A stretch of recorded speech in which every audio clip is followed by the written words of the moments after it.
Friends, welcome back to our channel. आज हम लोग यूकेजी क्लास का सिलेबस देखेंगे। मैथ्स एंड इंग्लिश में यूकेजी क्लास में बच्चों को क्या करवाया जाता है। तो सबसे पहले हमारा आता है इंग्लिश लैंग्वेज। इंग्लिश लैंग्वेज में सबसे पहले बच्चों को लेटर्स करवाया जाता है। लेटर्स में बच्चों को capital letter and small letter दोनों की आइडेंटिफिकेशंस करना बताया जाता है कि दोनों किस तरीके से लिखे जाते हैं, उनकी पहचान करना बच्चों को बताया जाता है। उसके बाद आता है sounds of letter. Then after object related to letters. Object related to letters का मतलब है जैसे कुछ ऑब्जेक्ट्स बच्चों को दे दिए जाएंगे बनाकर, और उसके बाद उनको उन लेटर के साथ मैच करने होंगे, या फिर ऑब्जेक्ट से ऑब्जेक्ट दिया जाएगा, उन लेटर्स वर्ड्स का फर्स्ट जो लेटर होता है बच्चों को आइडेंटिफाई करना होगा। उसके बाद आपका आता है vowel and consonant. Vowel and consonant के अंदर बच्चों को बताया जाता है कि हमारे 26 लेटर्स होते हैं, उनमें से कितने हमारे कॉन्सोनेंट होते हैं और कौन कौन से हमारे वॉवल होते हैं। जैसे वॉवल हमारे होते हैं ए, ई, आई, ओ, यू, तो इस तरीके से बच्चों को बताया जाता है। उसके बाद आता है वॉवल वर्ड्स। बच्चों को वॉवल वर्ड्स बताए जाते हैं। वॉवल वर्ड्स के अंदर सीवीसी वर्ड्स आते हैं। सीवीसी वर्ड्स वो होते हैं हमारे जैसे पीईटी पैट। पीईटी पैट के अंदर जैसे पीईटी पैट, अब जो पी है वो हमारा कॉन्सोनेंट है, ई जो है वो हमारा वॉवल है एंड टी हमारा कॉन्सोनेंट है। तो ये हो जाते हैं हमारे सीवीसी वर्ड्स। तो ये बच्चों को बताए जाते हैं। उसके बाद बताया जाता है आर्टिकल। आर्टिकल में हमारा आता है ए और एन। बच्चों को ये बताया जाता है कि कहाँ पर ए यूज़ होता है, कहाँ पर एन यूज़ किया जाता है, ये बच्चों को बताया जाता है। Then after this that these those. This that and these those बच्चों को पिक्चर्स के थ्रू बताया जाता है। जैसे कुछ पिक्चर्स दी जाती हैं, उनके थ्रू बच्चों को दिस दैट एंड दीज दोस के बारे में बताया जाता है। फिर आता है आपका वन मैनी। वन मैनी का मतलब होता है singular and plural. Ordinary position. Ordinary positions होती हैं जैसे फर्स्ट, सेकंड, थर्ड, फोर्थ, ये बच्चों को बताई जाती है। राइमिंग वर्ड्स बच्चों को बताए जाते हैं। राइमिंग वर्ड्स के अंदर होते हैं जो मिलते जुलते वर्ड्स होते हैं, जैसे सी, बी, इस तरीके के। फिर हमारा टॉपिक आता है इंग्लिश में रीडिंग का। रीडिंग के अंदर बच्चों को वर्ड्स एंड रिलेटेड सेंटेंसेस, यानी कि कुछ वर्ड्स दिए जाते हैं, उन वर्ड्स से बच्चों को रिलेटेड जो सेंटेंसेस होते हैं वो बनाने होते हैं। बच्चों को फ्लैश कार्ड्स के थ्रू पढ़ाया जाता है। छोटे छोटे ओरल इंटरेक्शन बच्चों से लिए जाते हैं। स्टोरी टेलिंग करवाई जाती है बच्चों से। और कॉन्वर्जेशन। कॉन्वर्जेशन के अंदर जैसे व्हाट इज़ योर नेम, तो बच्चा अपना नाम बताएगा। हाउ ओल्ड आर यू, इस तरीके के क्वेश्चंस बच्चों से करे जाते हैं। फिर हमारा आता है पिक्चर कंपोजिशन। बच्चों को पिक्चर्स बनाकर दी जाती हैं। पिक्चर्स के थ्रू बच्चों से मेक सेंटेंसेस, मतलब उनके सेंटेंसेस बनवाए जाते हैं।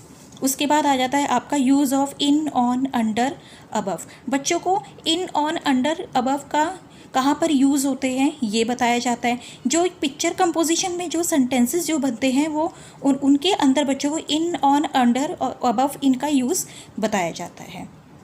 तो ये था हमारा यूकेजी क्लास का इंग्लिश का सिलेबस। अब आ जाता है हमारा मैथ्स। मैथ्स के अंदर सबसे पहले जो बच्चों के आते हैं वो प्री मैथ्स कॉन्सेप्ट आते हैं। प्री मैथ्स कॉन्सेप्ट होते हैं बिग, स्मॉल, टॉल, शॉर्ट, मोर, लेस, हैवी, लाइट, ये बच्चों को बताया जाता है। उसके बाद आपका आता है same, different, top, bottom. Same, different, कौन सी चीज़ सेम है, कौन सी डिफरेंट है, कौन सी अलग है। टॉप, बॉटम बच्चों को बताया जाता है। फुल एंड एम्प्टी के बारे में बताया जाता है। In, out, thick, thin, right, left, front, back, ये सब बच्चों को पिक्चर्स के थ्रू बताया जाता है। यानी कि पिक्चर्स बना के दी जाती है और उनके थ्रू बच्चों को इनको ये वाला कॉन्सेप्ट बच्चों का क्लियर किया जाता है। फिर आता है नंबर्स। नंबर्स के अंदर बच्चों को 1 से लेकर 200 तक नंबर्स करवाए जाते हैं। नंबर्स में 1 से लेकर 200 तक नंबर्स बच्चों को लिखना और पढ़ना दोनों ही करवाया जाता है। तो ये राइटिंग, इसके अंदर राइटिंग आती है। काउंट एंड राइट, यानी कि बच्चा काउंट करेगा उसके बाद लिखेगा। काउंट एंड मैच, बच्चे को काउंट करके मैचिंग करवाई जाती है। बिफोर, आफ्टर, बिटवीन नंबर बच्चों को करवाया जाता है 1 to 100 तक। बिफोर, आफ्टर, बिटवीन नंबर बस बच्चों को 1 to 100 तक ही करवाया जाता है। फॉरवर्ड एंड बैकवर्ड काउंटिंग करवाई जाती है 1 से लेकर 50 तक। नंबर नेम बच्चों को करवाए जाते हैं 1 to 20, लेकिन किसी किसी स्कूल में 1 to 10 तक भी होता है। स्किप काउंटिंग करवाई जाती है बच्चों को 2s and 5 की, यानी कि 2 जैसे 2, 4, इस तरीके से बच्चे को बताया जाता है। 6, 5 में आता है 5, 10, 15, इस तरीके की बच्चों को स्किप काउंटिंग बताई जाती है। फिर आता है picture additions and picture subtraction, यानी कि पिक्चर के थ्रू बच्चों को एडिशन एंड सब्ट्रैक्शन बताया जाता है। कुछ पिक्चर्स बच्चों को बनाकर दे दी जाती है, उनके थ्रू बच्चों को एडिशन एंड सब्ट्रैक्शन करना होता है। 1 digit addition, 1 digit subtraction, UKG में बच्चों को सिर्फ 1 डिजिट एडिशन एंड सब्ट्रैक्शन ही करवाया जाता है। फिर आता है टाइम एंड मनी का कॉन्सेप्ट। टाइम एंड मनी बच्चों को सिंपल टाइम बताया जाता है, जैसे इस तरीके से क्लॉक दे देंगे 12, 6, 3, 9, तो बच्चों को ऐसे सिंपल टाइम बताएंगे कि अभी ये 3 बज रहे हैं, छोटी वाली सुई 3 पे है, ये 12 पर है, तो बच्चों को अभी सिंपल तरीके का टाइम देखना बताया जाता है। मनी के अंदर बच्चों को कॉइन एंड नोट्स के बीच में जो डिफरेंट होता है वो बताया जाता है। उसके बाद आपका आ जाता है put the sign, greater than, smaller, equals to, ये बच्चों को करवाया जाता है। Simple addition and subtraction using object, यानी कि ऑब्जेक्ट के थ्रू बच्चों को एडिशन एंड सब्ट्रैक्शन करवाया जाता है। जैसे कोई भी ऑब्जेक्ट आप देख सकते हो, पेंसिल दे सकते हो, पेन दे सकते हो, उसके थ्रू बच्चों को एडिशन एंड सब्ट्रैक्शन करवाया जाता है। Simple addition and subtraction without object, यानी कि बाद में आ जाता है बिना किसी चीज़ के बच्चों को सिंपल एडिशन एंड सब्ट्रैक्शन करना होता है। उनको कोई मतलब ऑब्जेक्ट नहीं दिया जाता है, इस तरीके से वो सिंपल 1 डिजिट में 2 + 4 इस तरीके से बच्चों को एडिशन बताया जाता है। फिर आती हैं हमारी शेप्स के अंदर बच्चों को circle, semi circle, rectangle, triangle, Oval, square, diamond, ये सारी शेप्स के बारे में बच्चों को बताया जाता है।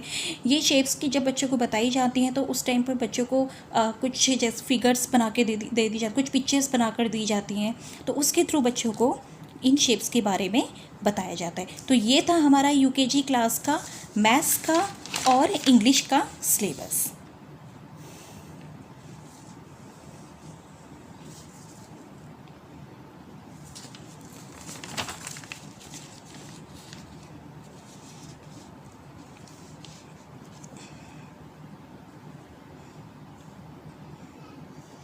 I hope this video will be helpful for you, so please share and like my video. If you are new viewer of my video, please subscribe my channel. Thank you so much, parents.